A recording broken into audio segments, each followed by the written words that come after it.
Morning, शुभ सकाळ. आयशा आणि ह्या ब्लॉगमध्ये तुम्हा सर्वांचे स्वागत आहे. आज आहे मदर्स डे. मदर्स डेच्या सर्व आईंना, ताईंना, मावशींना मदर्स डेच्या हार्दिक हार्दिक शुभेच्छा. मग काय, तुम्हाला शुभेच्छा देऊन दिवसाची सुरुवात सुंदर अशी झाली. स्वयंपाक वगैरे सर्व झाला होता. आता क्लिनिंग राहिली होती. स्वयंपाकाचा ब्लॉग शूट करायचा राहून गेला होता.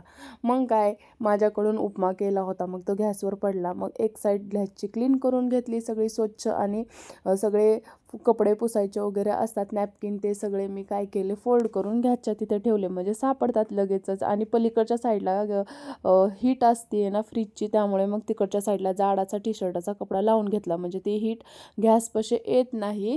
आणि कसं आहे, किचन कट्टा नसल्यामुळे थोडा प्रॉब्लेम होत आहे गॅसची टाकी इकडे तिकडे ठेवण्यासाठी. मग तिथल्या तिथे बरोबर एका साईडला मॅनेज केलं आहे, कारण लहान मुलं असतात, कधी इकडून तिकडून पळाले तर गॅस गरम असतो, तवा वगैरे पातेले असतात, त्यामुळे एका साईडला इकडून करून घेतलं. नंतर काय, मग सगळी स्वच्छ झाडू मारायला सुरुवात केली. झाडू मारत असताना समोरच्या आमच्या मावशी आल्या. मला केला का नाश्ता? म्हणलं हो मावशी, झाला नाश्ता. मग काय, त्यांनी थालीपीठ आणून दिले होते मला, 2 थालीपीठ आणून दिले. मग काय, मी त्यांना बोलत बोलत सगळे घरातली स्वच्छता करून घेतली, सगळं क्लीन करून घेतलं. गॅसच्या खाली कांदे वगैरे कापलेला, लसूण सोलेला कचरा वाऱ्याने जाऊन पडतो, बॅक साईडला खिडकी आहे ना तिथे, मग ते जाऊन बसतो. मग तिथून पण सगळं स्वच्छ करून घेतलं, भरपूर असा कचरा निघाला. मग आले बेडरूममध्ये. मग काय, हे माझे कपडे, शर्ट, पॅन्ट, शिवायचे ड्रेसेस, ब्लाउजेस सगळे होते. मग काय, ते पोटमाळ्यावर टाकायचा प्रयत्न केला, पण ते काय माझ्याच्याने गेलेच नाही. मग काय, जाऊ द्या म्हटलं, चला. मग केलं सुरुवात आपली. लहान मुले आहेत 2 माझी. एक आहे ते 11 वर्षाचा, एक आहे 5 वर्षाचा. काय करतात, काही घेतात आणि रॅकमध्ये टाकतात, काही घेतात रॅकमध्ये टाकतात. मग काय, तेलाच्या बॉटल्या, रिकामे बॉक्सेस, हेअर क्लिप तुटलेले वगैरे काय काय आहे ते सगळं काढून घेतलं, सगळं स्वच्छ करून घेतलं. तुम्हाला दिसत असेल समोर. जे नाही लागणार होतं सामान ते टाकून दिलं. लागणाऱ्या वस्तू ज्या होत्या त्या फोल्ड करून कपाटामध्ये ठेवून दिल्या. बऱ्याच टोप्या वगैरे होत्या, नमाजला जायच्या त्या टोप्या वगैरे एका पिशवीमध्ये भरून दिल्या आणि ते भरल्या आणि मग अडकवून दिल्या त्या टोप्या. सगळ्याच क्लीन केलं. मग आज होता मातृदिन. मग मला काही माझ्या आईची आठवण आल्याशिवाय राहत नव्हती, कारण माझ्या आई या दुनियामध्ये नाही. मला सोडून जाऊन माझ्या आई 6 वर्ष झाले.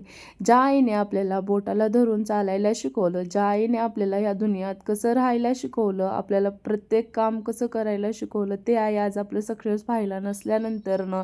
आणि जेव्हा मातृत्व दिन असतात त्यावेळेस प्रत्येक आईचा प्रत्येक मुलीसोबत फोटो असतो, तेव्हा आपल्या काळजाला जो ठोका वाजतो आणि जो त्रास होतो ना, ते कुठलीच मुलगी अनुभवू शकत नाही.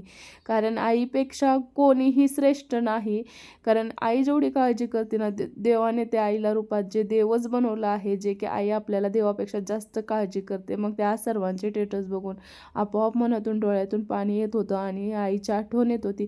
शेवटी स्वामी तिन्ही जगाचा, आई विना भिकारी. आपण तर मग माणूस आहे, पण प्रत्येकाला ना आपल्या मुलीचं चांगलं आणि सक्सेस होईपर्यंत देवाने त्याच्या आईला जे आहे ना तर सर्वोच्च ठेवावं, हीच माझी ईश्वरचरणी प्रार्थना. मग काय, तिथले काउंटर आवरून वगैरे घेतले आणि त्यानंतर मग इकडचा कॉर्नर आवरायला घेतला होता मी. रॅक आवरून झाल्यानंतर मग इथे जे आहे त्या औषध गोळ्या वगैरे आहेत, कारण माझे मिस्टर आजारी आहेत, तर त्यांचे ते औषध गोळ्या वगैरे तिथे सगळ्या ठेवल्या. त्यानंतर जे हे बॉक्सेस टॅबलेटचे वगैरे आहेत, औषधाचे वगैरे, ते सगळे काढून रिकामे करून घेतले, सगळं स्वच्छ क्लीन करून घेतलं.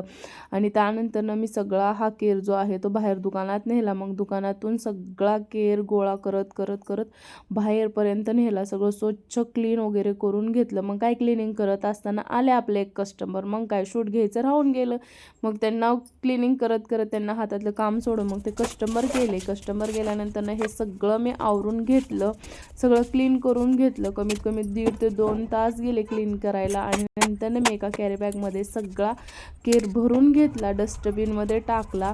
आणि मग काय, दिवसभराचं कामाची रुटीनच घेऊन राहायची गेली माझी. धुणं भांडी वगैरे काम झालं. मग संध्याकाळी पण पार्सल पॅक करत बसल्या. 8 वाजता बाहेर जायचं होतं म्हणून रेडी झाले होते.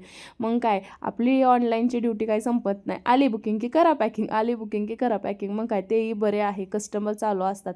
जर आजच्या व्हिडिओमध्ये तुम्हाला काही आवडलं असेल तर आपला व्हिडिओ हा शेअर करायचा आहे, जास्तीत जास्त लाईक करायचे आणि सबस्क्राईब करायचं आहे. आजच्या व्हिडिओमध्ये एवढंच. आणि प्रत्येकजण म्हणतात की ताई तुझे ब्लॉग्स येत नाही, तर हेच प्रॉब्लेम आहे की घरातून दुकान असल्यामुळे कस्टमर सारखे असतात. मी एकटीच आहे, कामाचा लोड पडतो, त्यामुळे ब्लॉग्स येत नाहीत. नक्कीच थोडे थोडे ब्लॉग येण्याचा प्रयत्न करेल. धन्यवाद.